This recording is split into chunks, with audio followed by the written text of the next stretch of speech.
कुठलाही फोर्स कुठलेही प्रेशर कोणालाही विनंती न करता तुम्ही जो उत्स्फूर्त प्रतिसाद दिलाय तर त्यासाठी मी प्रशांतच्या संस्थेतर्फे व जाणीव संस्थेतर्फे सर्वांचे आभार मानतो. हे सगळी 2च मिनिटं घेतो. हे सगळं करायचा उद्देश एवढाच होता की प्रशांतची जी धडपड चालू आहे तो फेसबुक लाईव्ह आणि या प्रकारनं सुषमाताईंचं घर म्हणजे तुम्ही एकदा दादाजी वडापाला त्यांच्या जागेवर व्हिजिट केली तर लक्षात येईल की तिथं खरोखर जी गरज आहे आज याच्यावेळी बाधित स्त्रिया मुलं यांना हे टाकलं जाते समाजापासून वेगळं. अजूनही आपल्याला वाटतं याच्यावेळी कमी झालं पण अजूनही ही संख्या वाढतीच आहे आणि त्याला सुषमाताई आधाराचं काम करतात या सर्व महिलांना. तर ह्याची सुरुवात ॲक्च्युली मोठी सुरुवात म्हणत तर बेरी साहेबांनी एक भरीव मदत केली. त्यानंतर त्याला थोडं चालना आली आणि नंतर आमच्या लक्षात आलं की याच्या स्पीड आणि दुसरं एक मुद्दाम मला नमूद करायचं आहे.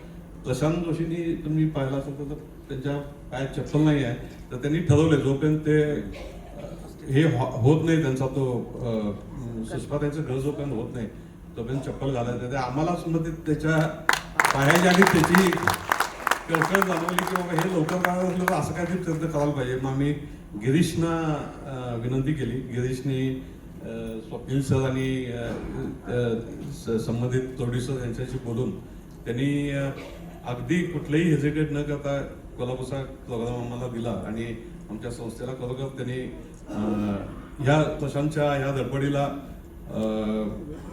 लवकर होण्यासाठी जो हे केला ते त्याला एक मोठा आज आधार. अजून आमचा हिशोब व्हायचा आहे त्यानंतर समजेल की संस्थेला किती राहिले. तर त्यामुळं या सगळ्या गोष्टी त्यामुळे घडू शकल्या. तर मी स्वप्नील सर आणि सगळ्या टीमचं आभारी आहे आणि असाच आमच्यावर कृपाआशीर्वाद ठेवा. कारण अजून तुम्हाला तुमच्या सगळ्या सुरुवात आहे तुमच्या या नाटकाची तर तुम्हाला शुभेच्छा तर देतोच आहे.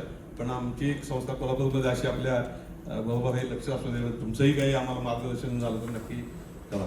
सो सर्वांचं परत एकदा आभार. सर्वांच्या हा वेळ घेत नाही मिळाला तर आपण एन्जॉय करा नाटक एन्जॉय करा. तो परत एकदा आभार. धन्यवाद.